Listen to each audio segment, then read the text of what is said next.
main Piala Asia doh. Apa benda ni weh? Lupakan ranking FIFA kita jatuh. Inilah berita paling buruk untuk Harimau Malaya. Hari itu FIFA, sekarang giliran AFC pula nak hukum Malaysia. Beberapa jam.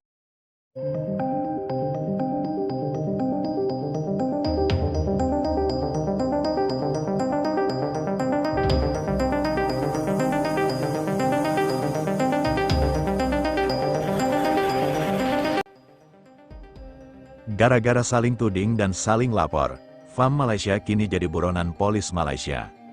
Sampai sebut ini gara-gara Indonesia yang selalu ikut campur Federasi Bola Sepak Malaysia. Namun sebelum kita lanjut ke berita terlengkapnya, alangkah baiknya bagi kalian untuk menekan tombol like terlebih dahulu. Dan yang belum subscribe, tolong subscribe channel ini dulu, karena satu like dan satu subscribe dari kalian itu ternyata bisa menambah pundi-pundi pahala untuk kalian. Dan bagi orang baik yang sudah subscribe dan like channel ini, saya pribadi ucapkan terima kasih dan yuk, langsung saja kita ke pembahasannya.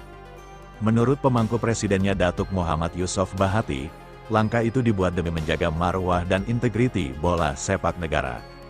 Malah ia juga merupakan antara 3 cadangan yang telah dikemukakan oleh Jawatan Kuasa Siasatan Bebas IIC dalam Malaysia. Seolah tak pernah ada kata selesai untuk urusan skandal sepak bolanya. Apa yang dulu hanya dianggap gosip kini berubah menjadi fakta telanjang. Kasus naturalisasi siluman yang selama ini disangkal, akhirnya terbukti sebagai skandal raksasa yang sudah terlalu parah untuk diselamatkan. Banyak pihak kini sepakat ini adalah salah satu skandal penipuan terbesar dalam sejarah sepak bola modern. Dan yang paling mencengangkan, hukuman mulai dijatuhkan satu persatu. Pemberitaan terbaru menyebutkan timnas Malaysia terancam bahkan disebut dibanet dari Piala Asia hingga 2 edisi. Sebuah vonis yang jika benar terjadi akan menjadi tamparan paling keras sepanjang sejarah Harimau Malaya. Bukan hanya soal absen turnamen, tapi tentang reputasi yang hancur di mata dunia. Dan belum cukup sampai di situ loh, di balik layar para petinggi dan mafia FAM kini dikabarkan berstatus buronan polisi. Dunia sepak bola Malaysia berubah dari lapangan hijau menjadi ruang interogasi dari selebrasi gol ke kejaran hukum. Semua yang dulu terasa mustahil kini justru terjadi satu persatu. Lantas seperti apa kondisi sepak bola negara tetangga serta bagaimana dampak besar ke depannya? Setelah euforia yang sempat membius publik Malaysia selama 1 tahun terakhir, satu persatu masalah justru membuat timnas Malaysia benar-benar ambruk. Tim Harimau Malaya yang tadinya dieluk-elukan sebagai simbol kebangkitan kini justru berubah menjadi contoh paling telanjang tentang bagaimana sepak bola bisa dirusak dari dalam. Apa yang dulu digadang-gadang sebagai proyek besar naturalisasi masif demi mengejar prestasi instan kini terungkap sebagai skema kotor yang melibatkan jaringan gelap, bandar dan permainan licik yang jauh dari nilai olahraga. Publik Malaysia yang sempat bangga kini hanya bisa terdiam, karena fakta yang muncul benar-benar menamparkan tanpa ampun. Satu demi satu. Nama pemain naturalisasi yang semula dipuja kini terseret ke pusaran masalah. Dokumen yang seharusnya sakral justru diduga dipalsukan. Jalur yang seharusnya resmi ternyata dipenuhi manipulasi. Dan federasi yang seharusnya melindungi integritas malah terseret sebagai bagian dari kekacauan. FIFA yang selama ini dikenal sangat ketat soal status pemain akhirnya angkat bicara, murka, tegas, tanpa kompromi. Sanksi dijatuhkan. Pertandingan yang sudah dimainkan, sudah dibangga-banggakan, bahkan sempat mengangkat moral nasional. Semuanya dianulir begitu saja. Bahkan laga persahabatan yang semula dianggap aman ikut terseret dan diubah menjadi kemenangan walkover bagi lawan. Sebuah penghinaan terbuka yang jarang terjadi di level internasional. Dan yang paling menyakitkan, 2 pertandingan kualifikasi resmi yang melibatkan 7 pemain naturalisasi bermasalah resmi dibatalkan hasilnya. Kemenangan atas Vietnam dan Nepal yang sebelumnya menjadi bahan kebanggaan kini lenyap begitu saja dari catatan sejarah.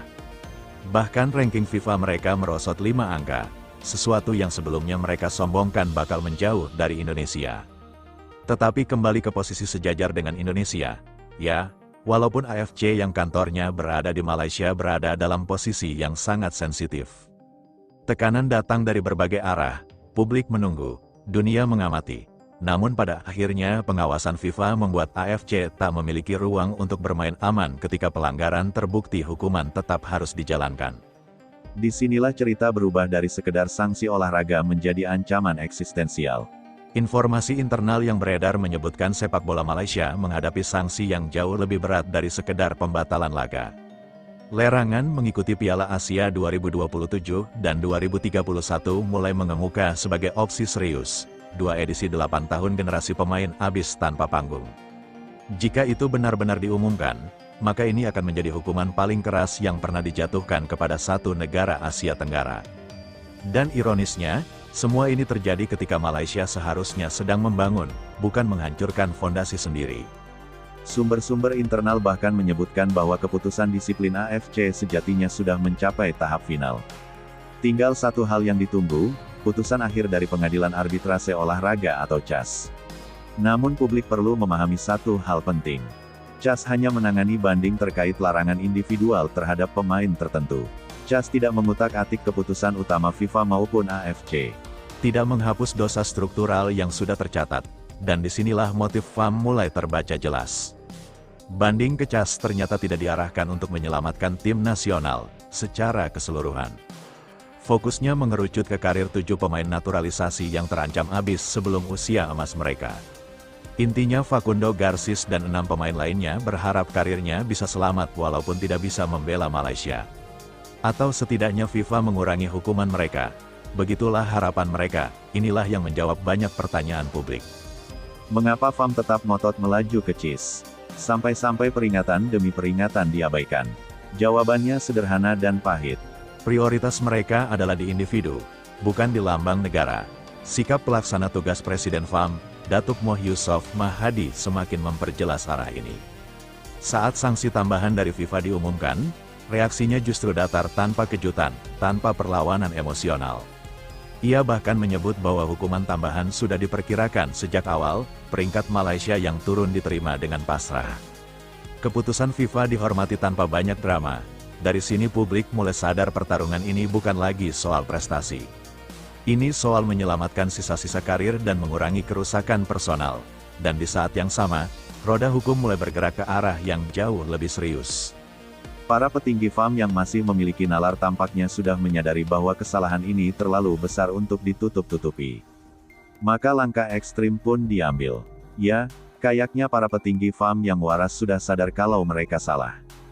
Makanya kali ini juga akan ada penyelidikan lanjut hingga ke jenjang hukum pidana. Melansir dari media Malaysia, Federasi Sepak Bola Malaysia secara resmi menyatakan kesiapan untuk membuat laporan polisi terkait dugaan pemalsuan dokumen 7 pemain naturalisasi Harimau Malaya.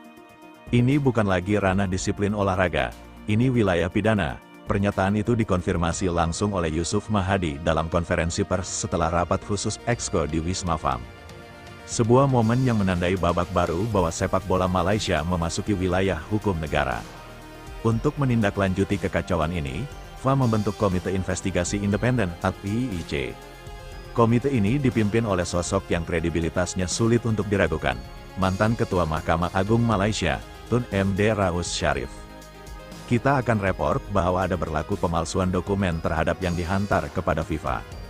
Kita nak polis menyiasat macam mana pemalsuan dokumen ini boleh berlakulah atau siapa yang bertanggung jawab untuk melakukan. Langkah ini seolah ingin menunjukkan keseriusan. Namun di balik itu ada pengakuan tersirat. Masalahnya jauh lebih dalam dari dugaan awal. IIC sendiri mengakui bahwa mereka belum dapat memastikan siapa saja individu yang harus bertanggung jawab langsung atas pemalsuan dokumen tersebut. Artinya jaringan ini bisa melibatkan banyak tangan, banyak level, dan banyak kepentingan. Dan karena itulah IIC merekomendasikan agar FAM segera menyerahkan kasus ini ke pihak kepolisian, agar penyelidikan menyeluruh dapat dilakukan sehingga tidak ada lagi yang berlindung di balik jabatan atau nama besar. Dalam